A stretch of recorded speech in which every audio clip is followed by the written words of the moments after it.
One of my subs had just gave me a call on my phone just about like 10 minutes ago, and she was telling me about a story like this. And like I said, I love my subs, man. I really do. I mean, shout out to Josh Hamilton, shout out to Diva Queen Lopez for sending me this too, for telling me about this, because she brought this story here to my attention, that we both grew up in this area. If you were born like in the late 60s, early 70s and stuff like that, the gentleman that you see here happens to be Kid Creole of the group Grandmaster Flash and the Furious Five.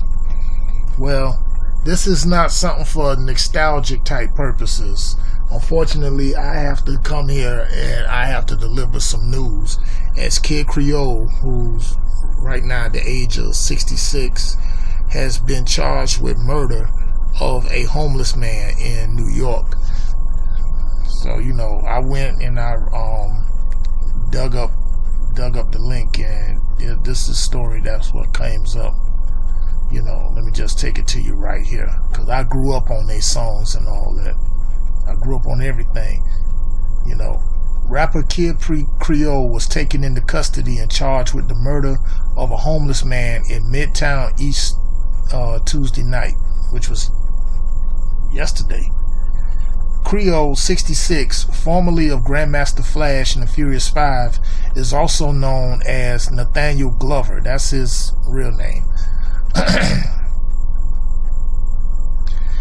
Glover was taken into custody in the Bronx on Wednesday after police said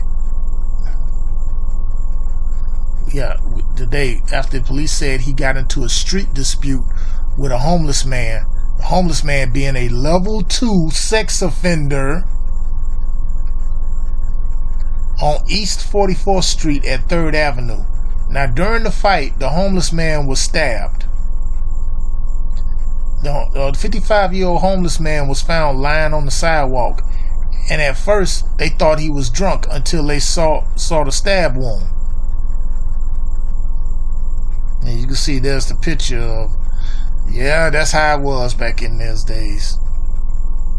So the homeless guy was taken to Bellevue Hospital, where he was pronounced dead. Police said Glover currently works in the area. That's all what I got for right now. Let me see if there's any comments in there, because the trolls like to be out. But that's what's going on with that, though. This is just came up not too long ago. So I will be following up on this story as well. Now, also give a shout out to Black Reality TV for also bringing this to my attention, to another story, which I just had uploaded the video of the Two of a Kind with Ray Lewis. But now we got another fool out here that's buck dancing. That's got on his buck dancing shoes. That would be none other than former New York Jets, former Kansas City Chief,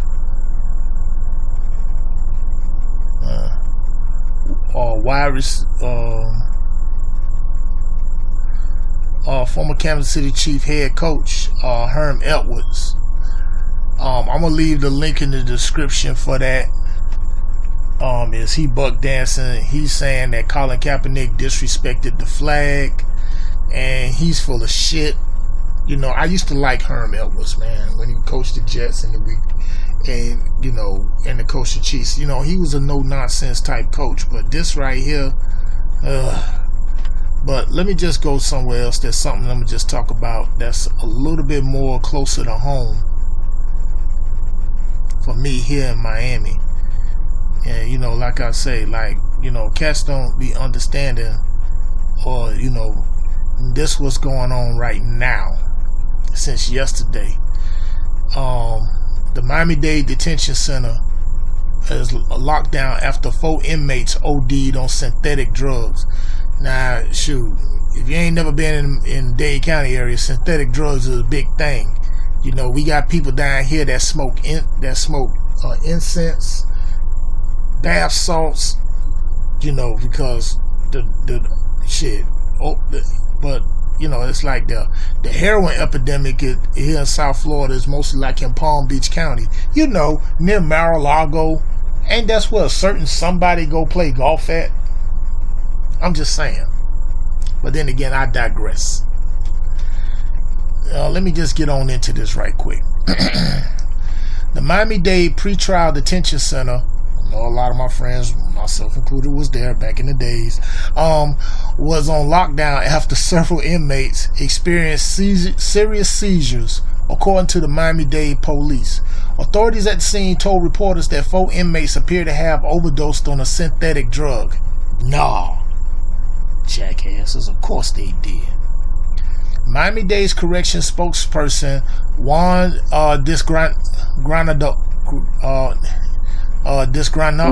Granados said an inmate inside a cell that was holding 24 men informed officers that several of them were not feeling well. So City of Miami Fire Rescue, Miami Police, Miami-Dade Police were all sent to the jail, which was at 1321 Northwest 13th Street. Very familiar. 4 inmates were taken to Jackson Memorial Hospital. He said 2 of the inmates were deemed to be in a serious condition, and the other 2 were taken to a hospital as a precaution. Diaz Granados said that the 4 men were the only inmates inside the cell who said they were feeling ill. So right now, Miami-Dade police detectives and Miami-Dade's correction officers are all investigating the incident. Jail still to this day remains on lockdown as the story developed. That's another one I will be following up on, y'all, with that. To all my subs, this is sort of like what goes on here in Miami, and this is one of the things that mainstream media prefer to kind of don't talk about. But courtesy of the count, we never know anything about Grandmaster Flash and the other incidents. But the thing about with Herm Edwards, let's just get right down to that. Let me see. You know, this is some bullshit. Let me see something. Let me see if I can go to my Twitter feed. You know, okay, here you go. Let's just play this and you'll see what the fuck I'm talking about. These buck dancing niggas. Yeah, 2 different camps. We know that this is a team, and well, let's just say not a team. This is a league that we know that there are players that are playing in this league that have had transgressions that didn't meet up to the code of ethics, but still have the opportunity to compete and to play in the league. This guy has not.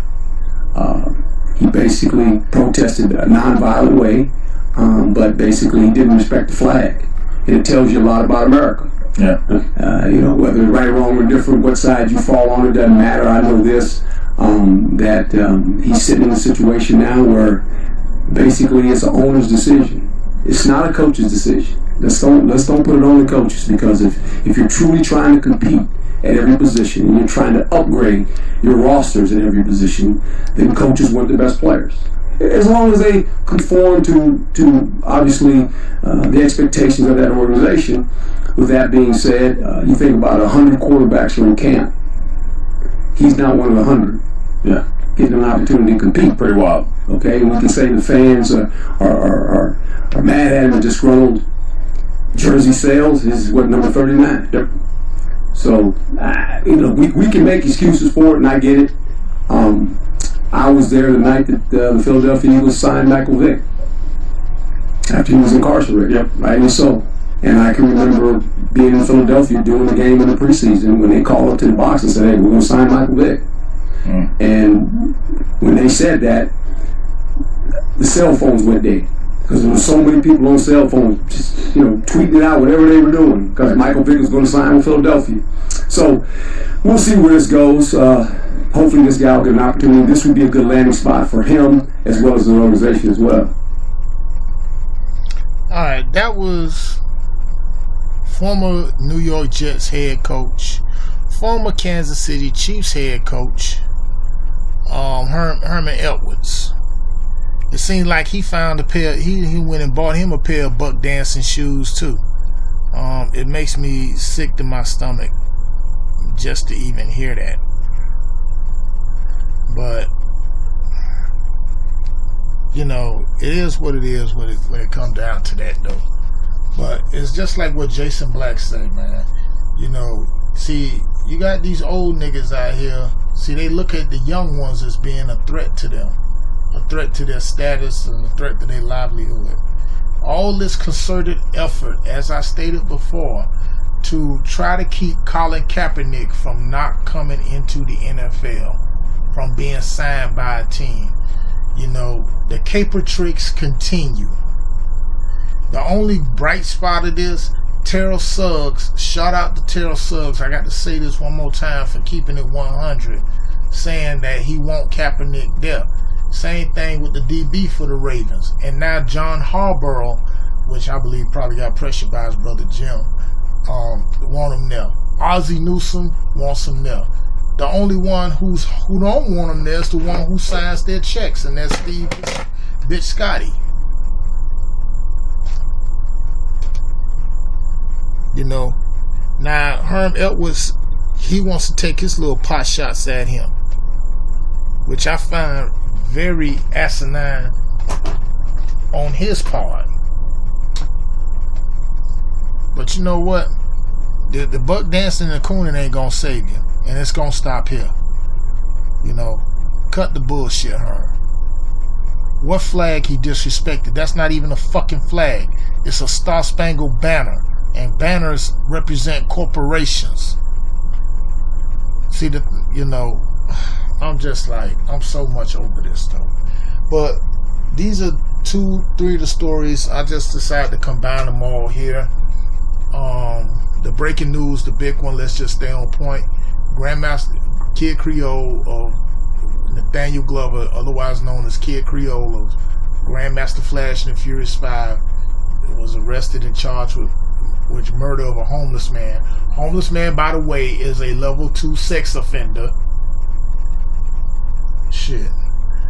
You know, and that story's developing, as well as the Miami-Dade pretrial detention center being on lockdown of inmates ODing on synthetic drugs.